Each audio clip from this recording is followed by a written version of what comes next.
The Climate Commission says this is a critical decade for action in New South Wales and it must move to renewable energy. The Commission is warning of extreme heat waves, long bushfire seasons and rising sea levels by the end of the century. And it also says Western Sydney is getting hotter and drier than the rest of the city. We're joined now by Will Stefan. He's a co-author of the report. He's in Sydney. Will Stefan, good morning to you. Good morning, Michael. The report paints some fairly dire warnings. You're warning of a 1.1 metre rise in sea levels in New South Wales, putting at risk up to 60,000 properties, hundreds of kilometres of highways. Is this an advance of warnings in previous reports, or we're more or less in the same ballpark here? Well, it's important to say that this warning is out to 2100, and it's also important to say that it's the upper end of the range of possible rises in sea level. So what we're trying to put this in is in a risk framework. I don't think it's a big change from what we've been saying before. We've always said, in fact, for quite a while, that the range of projected sea levels rises this century compared to 1990 is about a half a metre up to a metre or a bit more. The reason we have so much uncertainty around that projection is we don't know how the large ice sheets in Antarctica and Greenland are going to behave through this century. They potentially could add quite a bit to sea level rise, raising it above that half metre towards a metre. So that's why we have that range. Prudent managers, of course, would need to take into account the higher level risks. Now, you warn the consequences for Western Sydney could be much more dire than for the rest of Sydney. Why is that? Well, what we're seeing here is the effect of the ventilating sea breeze in the east. When you live close to the coastline, the hot days are moderated by the fact that late in the day you get a cooling sea breeze off the cooler ocean.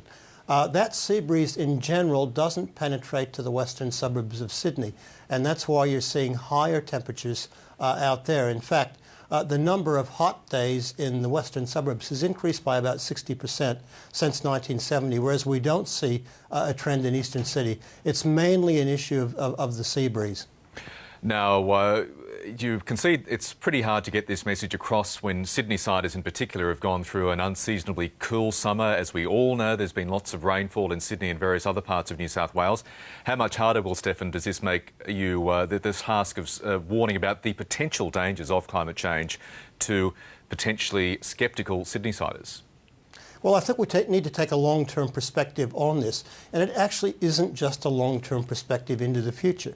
We actually have to look at the past. It wasn't so long ago we had a really severe dry period across much of New South Wales, in fact, from 1997 to 2009, and there were some extremely severe risks for urban water supplies, both in Sydney and some of the regional towns. Now, it was very lucky and very good that we've had a very strong La Nina period, a couple of La Nina events the last 2 years that it's broken the back of that drought. But we've got to be very wary of this short memory syndrome, is that we are prone to very long droughts and flooding rains in between. And the indications are that will continue, but southern Australia will likely become drier in future.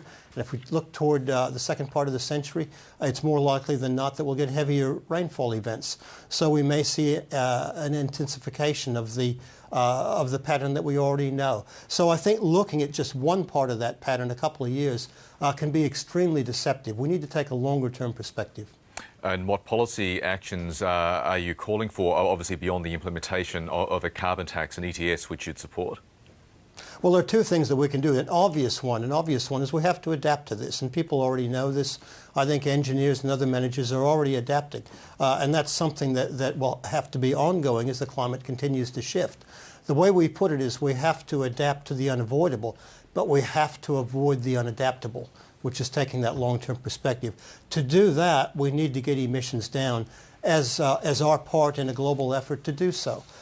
If you look at the long-term projections of how the climate system responds to changes in greenhouse gas emissions, we have to start turning those curves around this decade to have a chance to stabilize the climate basically at a level we can live in the second half of the century and beyond. That's why we call it the critical decade. We need to start getting action moving now towards getting emissions down. And just quickly before we go, Will Stefan, as you'd know, the issue of whether or not certain climate scientists got death threats or threatening emails in recent times is in the public gaze again, with reports that the Privacy Commissioner has found claims concerning death threats and emails at the ANU. most of them have been unfounded. Can I just ask you your personal experience? Have you ever received a threatening email? Have you received a death threat on your work in the climate change area? Well, it's certainly a matter of perception there. I believe I have, in terms of some very threatening actions to staff and to myself personally. They weren't via email, though, and they weren't during the period under question. So we certainly took the action that we thought was appropriate. My number one concern was the safety and well-being of my staff. And it wasn't an isolated incident. It was a number of incidents that were coupled with very threatening emails. I took all of this to experts on security. I'm not an expert on security, so I had to go to our own people to interpret what was going on.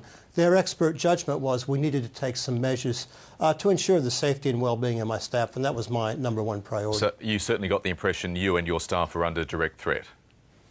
I certainly got the impression that I was, and my staff were the recipients of some fairly aggressive actions in person. OK, well, Stefan, we'll leave it there. Thank you very much for your time this morning.